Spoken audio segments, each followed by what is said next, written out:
Before we get to the stories of today, I want to make sure that I make a clarification on a mistake that I made on a show last week. Now, we did correct the show on the story on Friday, but I just want to make sure that everyone knows that it was initially a mistake. We did clarify it, and we want to make sure we don't mislead anyone. So the story that I'm referring to is the story we did on William Marotta. He was a sperm donor in Kansas. He basically donated his sperm to a lesbian couple in Kansas. Basically, the lesbian couple, of course, wanted to conceive a child, but unfortunately they couldn't get a letter from the doctor indicating that they would be fit parents, so that ruled out any sperm banks. So then they went to Craigslist and they asked for a sperm donor. William Marotta, out of the kindness of his heart, decided, you know what, I want to help them out. He didn't receive any payment for it, and you know, they were able to conceive a baby girl 3 years ago because of William Marotta. Now, it turns out that he was sued for child support, and when we originally— Get the F out of here. So hold on. So let me tell you this story. It's kind of amazing. So the couple ends up splitting up, okay? And it gets to a point where the woman who was taking care of the child needed some public assistance, okay? Because her former partner became ill and could not work, so she needed help. You know, the baby needed help. So she turned to the state of Kansas for public assistance, and they basically wanted to establish who the father was, who the biological father of the child was. And William Marotta is the biological father, but he had signed a form indicating that he had no financial responsibility or obligation for this child. But it didn't matter, since he didn't donate through a sperm bank. Kansas ruled that he would have to pay child support, and he would also have to pay an additional $6,000 for medical costs relating to the child.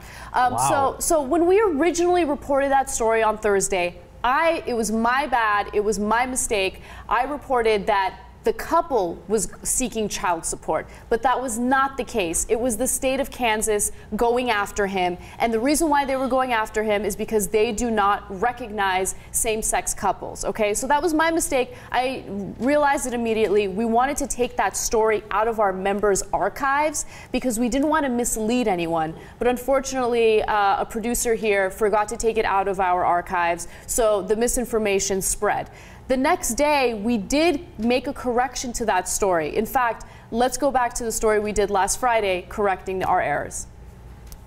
A 46-year-old man in Kansas is being forced to pay child support, even though he is just a sperm donor and he signed a form for a lesbian couple indicating that he would have no financial responsibility of the child. Now, 3 years later, the lesbian couple that took his sperm donation have split up.